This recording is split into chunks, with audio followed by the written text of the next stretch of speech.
Man, you guys, you guys made the Cade Crusader have to show up to bring justice today, man. Look, you guys are not doing Cade Cunningham right and the effect that he had on his team and just how much it truly is messing with what we see on the court right now. But we're going to get into it. You guys already know Jeff Iafredi, Mr. Everything. He's on the Morning Woodward show at the time of this recording.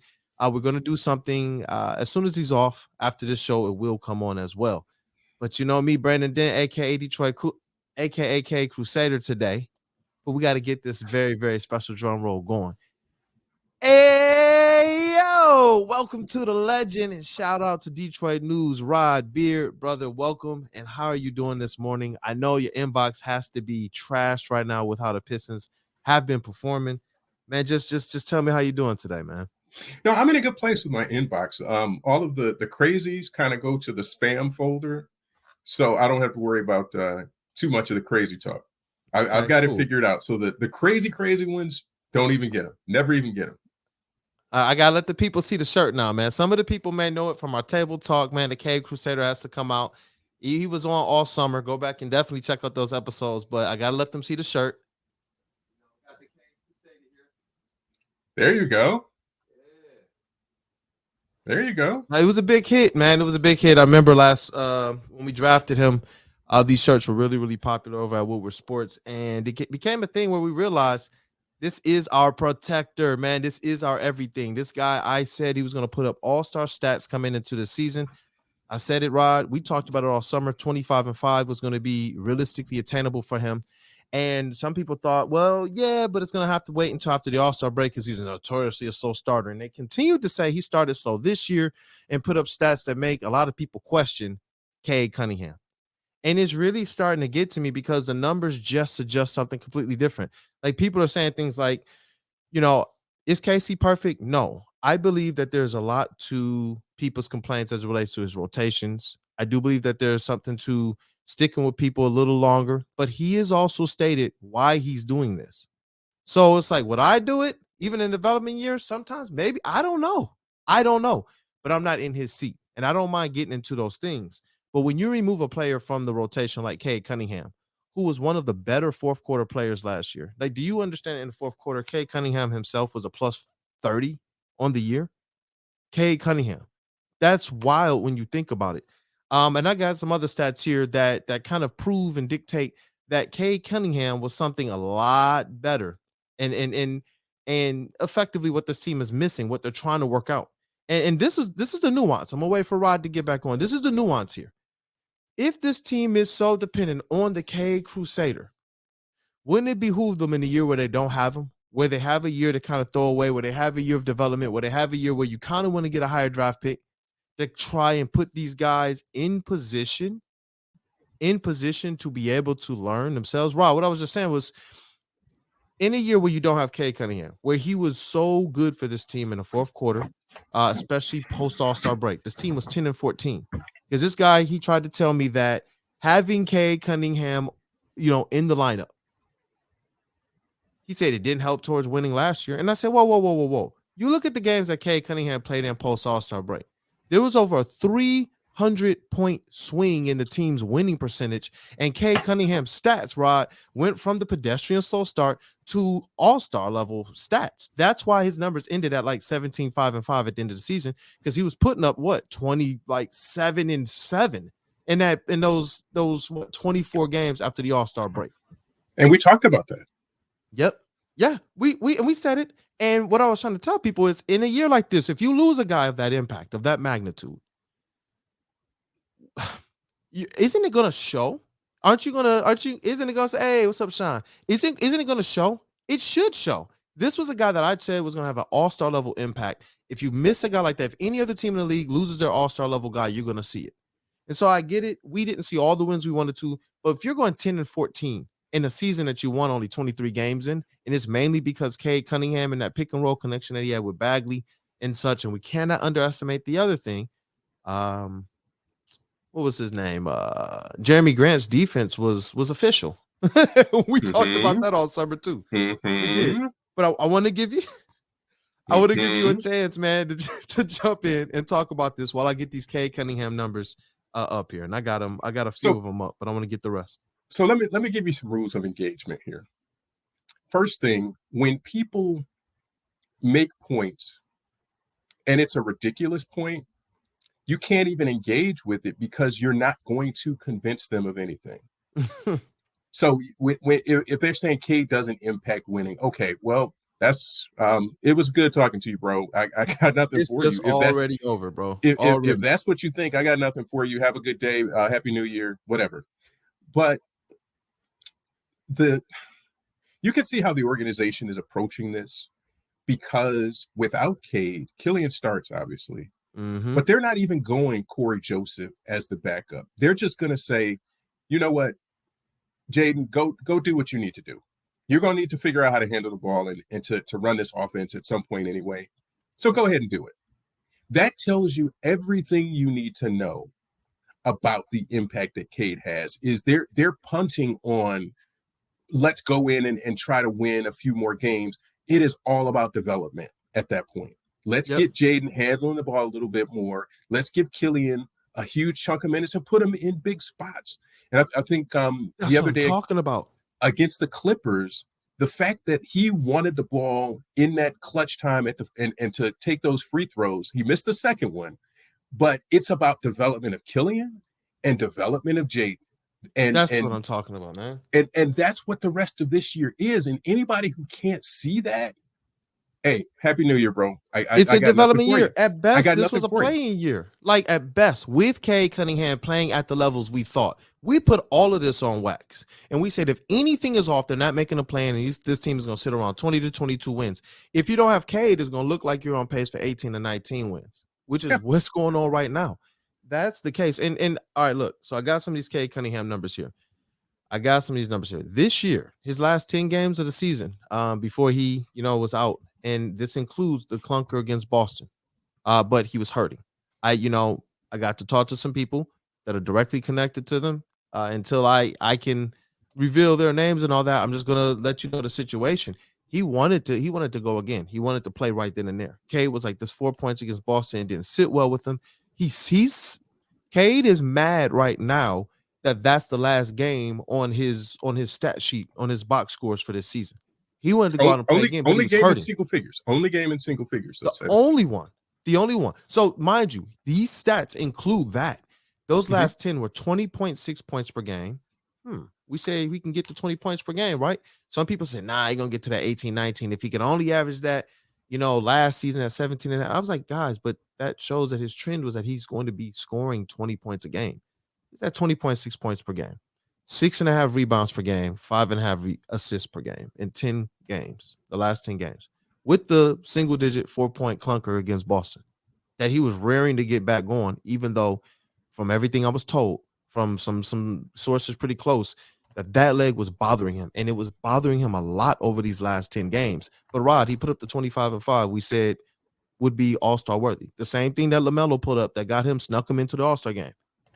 This is the guy that was playing. We lost this guy. Now, was it affecting that? Was the team winning a lot during that time? The team got to a point towards the tail end of that where you could see they're headed in the right direction. There was so much more going on with that, with the injuries to the bigs, with the lineups, with Sadiq Bey and Bojan, with Bojan trying to guard fours, where this team was showing a competitive spirit in certain games, but not quite able to put it together. I believe that the team that we've seen that's been a little bit more competitive towards the end of the Cade Cunningham stretch, I believe that team, along with this Cade Cunningham that we were getting, this 25 and 5, we would see a much better team, a much more composed team. And one more stat I want to bring up here, Rod. The fourth quarter, like last year, as of like March 22nd, 2021, Cade Cunningham had scored 106 points in the clutch last season as a rookie. You know what's so alarming about that? No other player had more than 63. Rod, all right, let me take this off. Rod, I'm going to say that one more time. That was by March 22nd, 2021. This is from Synergy Basketball, man. Cade Cunningham had scored 106 points in the clutch that season, last season, as a rookie, bro. This is blowing my mind. No other player had more than 63. Mind you, he was a plus 30 in fourth quarters. That's wild in the season where they won 23 games. Now, let me put a little asterisk by this, because people are going to say, because you said his last 10 games, and you're including that Boston game. Well, you're picking and choosing, Brandon. You can't just pick and choose. And he only played 12 games this season. So let's just say, for clarity, the 2 games that you're leaving out, one is the opener against Orlando, where he had 18 and 10 assists. The other one is at the Knicks, the second game, where he had 15, 8, and 7. So even the numbers that you're citing, we're not excluding 2 clunker games in order to get this sample size of 10. Let's just take the whole 12, because that's an 12. That's an 18 and 10 and a 15, 8, and 7. And so it's not the total numbers that you're looking at in terms of scoring where you want to get them over 20. That's fine. But these are not, the consistency was there on a game-to-game basis in terms of the scoring. And, it was 10 dimes, a season-high 10 dimes in that Orlando game. Mm-hmm. So, and 8 was one of his highest rebounding games. So it's not picking and choosing. And people always want to say this, well, when you take his last 10 games or you take some sample size of this, you're leaving out something else. No, we're leaving out 2 really good games also. But you're just pointing out the last 10 are get him. I wanted the Boston one on there too, bro. I wanted the Boston one on there. Like, leave it on there, because that one is just only showing that this guy's trajectory and trends and everything that he was so much better. Because if Killian takes a game like that right now, you're going to see a nosedive on his stats, no matter how good he has been playing. Cade Cunningham had a game like that, and it was still exactly where a lot of people said, no, y'all crazy. I got the receipts, man. We got the comments and all of that. People thought he was not going to come out here and do what he was doing. And people still stated he's starting slow. He's not looking like himself. Where's his burst? He's not getting around people. Then all of a sudden, he took it from the 18 and 10 to like the 25. He was going out there and busting people, man. Like and the reason why I want to talk about this is because it's important. If we're going to aptly criticize, especially Casey and some of these, some of his decisions and rotations and things of that nature, I think it's important for us to actually, let's pull it up here. Cade Cunningham. I think it's important for us to aptly go into everything that's affecting this team. And that's the reason why I dedicated the Cade Zone. That's the reason why I said in the beginning of the season, I'm going to stake this on the season. It's on Cade Cunningham. All of our coverage, all of the enthusiasm and the hope that I did have in this team, it was staked on this guy who has put up the stats to prove exactly what he was. And the reason why that post All-Star break matters is because you see rookies put up stats all the time. How much of it actually translates to winning? How much and when do they figure it out? Actually is making a difference? Huh? What happens when they figure it out? And how do they? You give them the first half of the season, and I mean, don't forget the All-Star break too. That when he really just showed his tail, like I'm going out here in the Rising Stars game and just doing crazy stuff with my peers. So it's not we're doing this against bad teams. Everybody that you want to compare me to, I'm doing this against them. Yep. Hey, Rod, I'm sorry. His stats, his scoring went down to 20 points a game on the full season, down from the 20.5. And his rebounds went up, though. 6.2 rebounds instead of 6. And his assists went up to 6 assists. So we'll just include the full season, I guess. Yeah, I mean, just game sample. You can cut it and slice it in any number of ways, but to say that he doesn't have an impact on winning, I mean, obviously they win this Orlando game, or not Orlando, I'm sorry, the Clippers game the other day with Cade in the game. Yep. That's obvious. But the move is toward development. The Killian that we're starting to see isn't the finished product. And I will go back to what I've been saying about Killian. He's going to give you, when he's giving you 10 and 6, that's a reasonable expectation. That's not the ceiling. But if you're getting 10 and 6 from him, then he's figuring stuff out. He's starting to figure stuff out. Yep. And so in the, let me make sure I'm not, okay, I'll go, since he's been starting, so let's make this a reasonable sample size. Yeah. And it takes into account all his ups and downs since he has been, which I think is important. And that is 23 games, playing 29 minutes a game, 11.9 points, 6.5 assists, shooting 36% from three. How many rebounds is he at? 3.3. And what's up, JD? It's good, bro. And you know what? Coming into the season, we sat here and said, well, we take 12, 5, and 5 from Killian. Yeah. That's what I'm talking about. And this is a Killian who, the important thing to understand is this. If you have to make decisions on players, or even if you've made your decisions, what if they're like, yo, Killian has shown enough, but we need to make sure he can get better in certain situations? Because if Cade goes, the reason why I wanted to establish just how good Cade's been, here's the scoring numbers, bro.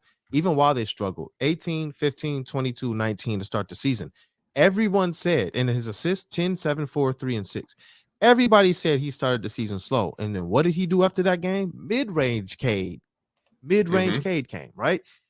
After that game, I remember 26 points, 35 points, 23 points, 27 points. Rod. So it was about establishing the fact that Cade Cunningham, in the fourth quarter as well, clutch stats, fourth quarter scoring, the plus minus that he brings. When we establish that, then we can understand why Casey might be doing some of the rotations that he's doing. Now we understand. Let me do something before you, because you spit those numbers out. Yep.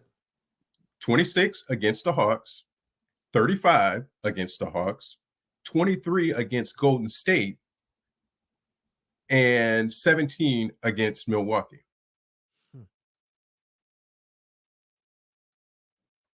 The powerhouses,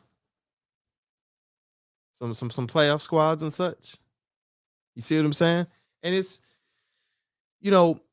if he affects it that much when he leaves, then that means you got to augment this team with more talent, either by developing from in-house, or by what you bring in through trades, or by what you bring in through the draft. You see what I'm saying? And that's what I see here this year, is that they have this throwaway year. This not even throwaway. This year to actually develop without expectation. You see what I'm saying? Yeah. What'd you say? No, I'm saying all of those Cade games were against good teams, good defensive teams that we're talking about. And so, yes, if this is going to be a develop. Oh, he dropped out again.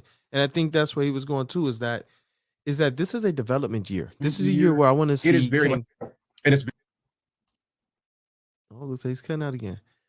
But I'll finish the point. This is a year that I want to see Killian Hayes, who's starting to step into those types of roles. It seems like they've finally started to realize maybe Killian is not a pure point guard. They've put him kind of in that Cade Cunningham role, and we've seen him look more comfortable. Whether the shot is falling or not, the one thing we want to see out of Killian is what's going on up top. How comfortable can he be? How comfortable is the shot looking? How comfortable is he looking playmaking? How comfortable is he looking getting into the middle and those things? That's what I want to see. But the only way you see that and can make that proper assessment is if he's actually getting the time to play, if he's getting put in the positions to play in the fourth quarter. Do we have any other person other than Cade? Because I'll tell you this, Bojan has had a couple times now against Atlanta Hawks and against the Clippers to put games away. In other games, to put games away. We've lost games where Bojan just hasn't been able to put it together, where I know Cade would have made a difference. We've lost games where Killian.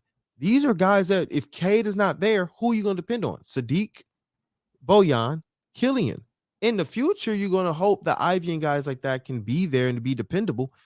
But in a year like this, where you have this unique opportunity to actually get dividends, where you can get a high draft pick and you can get this unique combination of pure development out of your players or a true assessment, that's what I see Dwayne Casey doing this year. And that's why I believe Troy Weaver said at the beginning of the year, he's only going to really judge Troy Weaver based on the full complement of players he has or does not have. So if he doesn't have a full roster, especially when I'm going to continue to call Cade, man, the straw that stirs the drink, how realistically and how much can we really put at the feet of Casey? Like I said, yeah, the rotation, sometimes I scratch my head. Maybe not calling the timeouts when they should. And to me, it harkens back to old habits that you generally have when you're coaching a team that you're trusting in, that you know is ready to win now. Those are things that we used to see Larry Brown do with the going to work Pistons. He wouldn't just call some timeout. Now, do I believe he needs to and start teaching more and doing this and doing that? I think he is. I believe he is. That's just me from my perspective and my vantage point. from the things that I'm hearing from the players, Isaiah Stewart even stated it too. No, we know Yep. what to do. We know how Yep. to execute. This is not on the coaches. This is on us. I don't believe Stu is the type of guy who's just going out there to lie for people and just protect people. I think Stu Not at all. takes personally. No, That's what I'm not at saying. all. I think he takes this stuff too personal. These guys want to be good, man. Stu is not the type of guy who's just going to go out there and aggrandize something. That's not No, his but character. Here's the other piece too, is that he said it immediately. Like, that's on us. That's not on Casey. That's on us. That's not on the coaches or anybody else, that they thought that game was over and they let down a little bit. And the one big thing that I noticed in there is I was looking for, and people say the rotations. Hami was in maybe a little bit longer than I would have liked toward the end of that. And he got Burks back in. And then Ivy didn't really play down the last stretch of that fourth quarter. But you trust Burks. And it's this whole thing about you can't just throw young guys out there and expect them to figure it out. Burks is the guy who's going to kind of, okay, let's keep this thing together. He's the glue guy. And at the beginning of the year, we weren't sure what that was going to be. But it's Burks and Bogey that were in that game and that were doing a lot of that stuff. This is just, the development is going to be there. Casey's just going to say, you know what? Y'all just this is one that you shouldn't have to worry about. And so people want to say this is historic, and ESPN did a lot with the 2 and 12,000, whatever it was. I saw that, yeah. And Dallas did the same thing last night. So this isn't a Caseyism where you're going to pile on Casey and say he mismanaged all of that and they lost this game. Dallas did the exact same thing the very next day, and they were able to come back and do that. And what are you depending on? Who took the last shot? You know what I'm saying? Bojan took it. That's not a mismanagement. That's what you're going. That's what the play calls for. Everyone in the world. You playing on your 2K. Who you taking that shot with? If you're coaching the team, you're taking that shot with Bojan. Killian missed some free throws. That's on Killian, man. I'm not saying that there isn't anything that Casey could have done to try and put the team in a better position to win. But when all of the marbles were there, one free throw wins this game. If Bojan hits that shot, just like against Atlanta, he took a pretty bad shot against Atlanta too. In the game shot that I thought Killian should have taken. You remember that? I think it was against Atlanta. And I believe it went to overtime. They still wound up winning the game. And it was on the back of Killian. Killian went to overtime and hit a couple daggers. And that's what I'm saying. I want to see him continue to develop that. I do believe I get why you give that shot to Bojan, but I'm starting to believe that Killian is showing that he has a propensity. But in that game, if he hits those free throws, this game is over, man. And Casey put the trust in those guys. Why? Because in a development year, that's what you do. What else are you going to do? You're going to go sign the guy? You're going to go and sign someone to replace Cade? No. Cade's coming back. You're going to draft. You're going to trade. So develop the guys in your squad. What'd you say? If I told you at the beginning of this season, especially after the first, like maybe 10 games or so, at the beginning of the season, but even 10 games into the season, that Killian would have games where he scored 22, 25, couple of 17s, You're lying. 18s. Come on, man. That's what I'm saying. This dude put up a 17, 6, and 12 game. Who is this against? Against the Pelicans. 18, 5, and 10 against the Clippers.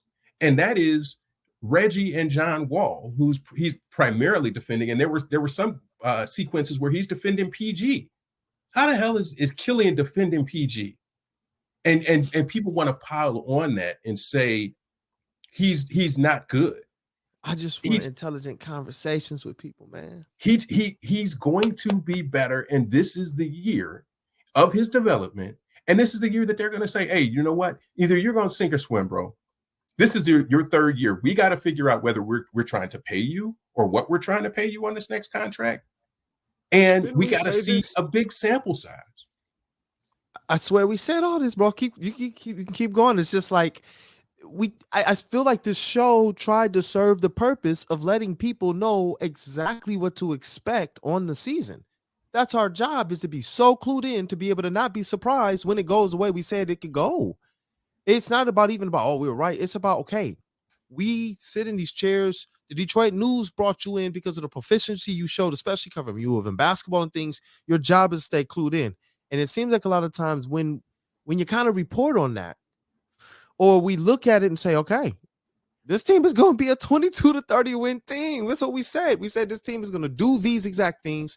Killian's going to show 12-5-5. K is going to show 25-5. Ivy's going to show he can run through every defense, but his speed's going to get him in trouble. Duran's going to pass the big man triage. This team is trash when they can't run the pick and roll. And then they threw wrinkles in. Here's a Bojan. Here's a stretch Stu. These are new wrinkles. Here's an Alec Burks. Here's Bojan trying to defend the 4 and instantly then realize that he can't do it, but at the time, there's no one else healthy. It's been a mess and a mangle of a season, and we've continued to state exactly what it's going to be all along. They're going to miss Jeremy Grant defensively. We said that. We said that. We said it. The defense plummeted, bro. From 24th, they were percentage points away from 19th last year. Do you understand they had a defensive rating of 113.3, how good that will put them this year? Now they're second. It seems like them and San Antonio are trying to be like fight for last. And what's interesting is this. If they were down across the board, offensively and defensively in net rating, fine. But the moves they made, we said in the summer, this is going to help their offense. Their offense went up. They're a better offensive team this year. Their defense plummeted. They're a worse defensive team. We stated. You're removing NBA guys from the roster, from the rotation. I told people not just Jeremy Grant, but when you're removing guys from your NBA rotation, like also Kelly Olynyk, among others who no longer play regularly, like Roddy Magruder, you're losing guys that know how to play NBA defense, that know the tricks of the trade, that might have a little bit of cachet with a ref here and there, that a ref may know this is the way I have to referee this guy. They don't know this with these younger players. Those things don't come into play, and we all have said this. I've been watching NBA for years, Rod. We all say you got to earn it. As a rookie, you got to go out there and earn it. We know that. So it's just like, I don't know, man. These things, I feel like we try to put them out there. I feel like we try to consistently cover this team from a professional standpoint to make sure that people are aptly aware. So look, I feel like if they get there, then we can vent on the fact that maybe a guy played a little bit too long.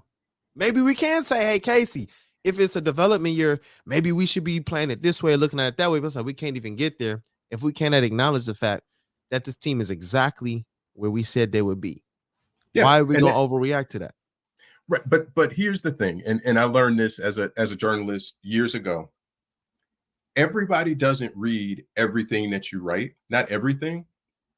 And sometimes there are things that fall through the cracks. So I'm going to assume that everybody doesn't listen to everything that we say on the podcast, but there are some common themes that we try to reiterate from each show. And for the season, the overarching thing, if people want to go back and watch it, these are things that we said were going to happen.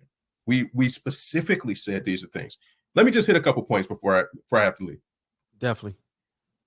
Jalen Duren is figuring it out. And the one thing I think I would like to see from him by the end of the year is to have that Shaq mentality when he gets the ball in the middle. Like, I'm the biggest and strongest dude in here, and I don't have to dunk on you, but I can have some finesse on the inside. But he's developed quicker than I thought. And this is something that they were saying during the summer about him, is that when he gets it, it's going to be real nasty when he gets it. And you can see the progression from summer league to now, because that first play out of summer league to during the Ivy to Duren alley-oop. Yep. You saw, okay, he can get up, but now it's the finer points and the nuance of defending and getting the ball in the post. And there were a couple of times he got it in the post, and opposite weak side corner, he's finding the shooter over there. That's what he needs to be in Casey's offense. That's getting close. Yep. We weren't sure what we were getting out of Burks. From a lot of that game against the Clippers, they shot 60% from three. And he's hitting a few, Sadiq's hitting a few. They're still figuring this out, but it's development and figuring out where guys are fitting. This is the overarching thing that we said. If you didn't listen to anything else on this pod, this year is about sorting out stuff and figuring out who's here for the long haul and who's not. Yep. Well, you know Cade is. You know Sadiq is in some kind of role. What's Killian? What are some of these other reserve guys? What is Hamidou? What is Kevin Knox? All of this. So all of this is just like sorting, figuring out, saying this is a piece, this is not a piece, this is. Mm-hmm. They picked up those options, and the minute they did it, we stated this year is now an assessment year. We stated as soon as it happened. Yeah, I'm glad you succinctly kind of pulled that all together. But those are the points. Is that if you want them to go out and win 8 or 10 straight games, it's probably not going to happen. No. But you have to look for little points and say, hey, Killian is being a little bit more aggressive. He's doing, what did we say? If Killian starts doing this offensively, then we know he's taking a progression. What did he do in Europe? He gets to the elbow and pulls up and hits that little lefty J, that little midi. Yep. And how many times has he done that in this little surge that he's had in the starting lineup? He's gotten so much more comfortable offensively with just that pet move. And that's his move. He's shooting from 3 with confidence. Step in and get into a 3. Catch and shoot. When have we ever seen a catch and shoot Killian 3? These are the steps. Go ahead. So would you happen to say then like that they helped to develop Killian from this notion where everyone said he was just a pure point guard into either developing or realizing this guy is more closer to Cade.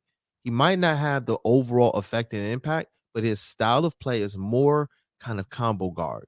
He can kind of play all over the court, and we just got to let him do his thing. Because the first year in the league, that's not what they did. Even to kind of start things off after that, it's just not what they did. They continued to put him in sets. Now he looks like, I told you, he doesn't look like he's thinking anymore. Just playing ball, just being a hooper. Put him in positions where he can be successful.